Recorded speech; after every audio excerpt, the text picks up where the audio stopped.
ఇప్పుడు ఒక్కో నేలలా ఒక్కో తీరు పంటలు వండుతాయి. కొన్ని రాగట్ల మంచిగా పంటనిస్తే కొన్ని శలకల వండుతాయి. ఇంకా కొన్ని ఎర్రమట్టిల సుతపూత కాతనిస్తాయి. నీళ్ళ సౌలతుంటేనే పండే పంటలు కొన్నైతే నీళ్ళు ఎక్కువ అక్కర లేకుండా వండేటి కొన్ని.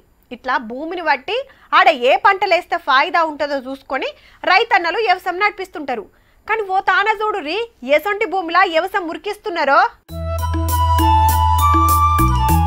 రామసక్కదనాల పత్తి పంట వండుతున్నది ఎసొంటి భూమిలను ఎరకైతే పరిశాన్ అయితారు పక్క. ఆవు మొత్తం రాళ్ళు రప్పలతోని గిట్లున్న భూమిలా గింత సక్కటి ఉపాయం చేసిండ్రు. ఎందుకు అక్కర్రాదని తాతల కాలం నుంచి పడావు పెట్టిన భూమిలా ఇప్పుడు తెల్ల బంగారం పండిస్తున్నారు రైతన్నలు.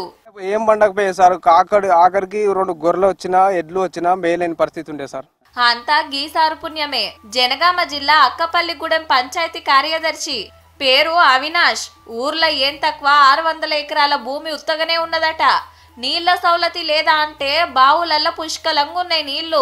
బంగారం ఒసంటి భూమిని పడావెట్టుడైందని జాతీయ ఉపాధి హామీ పథకం కింద బీడు భూములను సాగులకు తెచ్చే కార్యం షురూ చేసి కూలీలతోని మొత్తం సాగు చేపించి ఓనర్లకు అప్పచెప్తే ఇప్పుడు వ్యవసాయం రువ్వడి గురికిస్తున్నారు.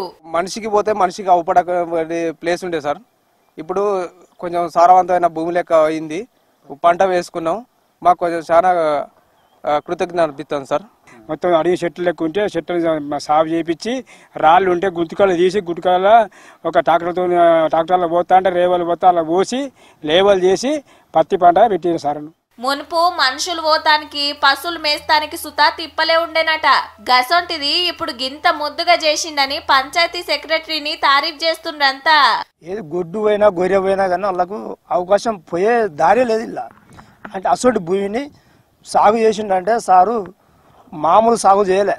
చేసినాక ఇప్పుడు పంట మాకు అక్కడికి వచ్చింది. ఇప్పుడు అది 30 మంది ఉపాధి కూలీలు 2 నెలలు చెమట తీసిండ్రట. రైతులందరు సై అన్నారు కాబట్టే పని ముంగట్కి నడిచింది అనుకొస్తున్నాడు సారు. ఉపాధి హామీతో ఒక ప్రయోగం చేయడానికి అవకాశం దక్కింది నాకు.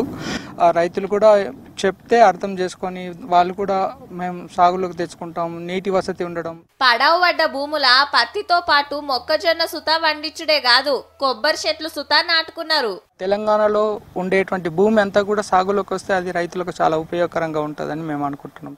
అందరూ గీ సారు లెక్క ఆలోచన చేస్తేనా తెలంగాణలో పక్కా సిరుల పంట పండిస్తారు మన రైతన్నలు.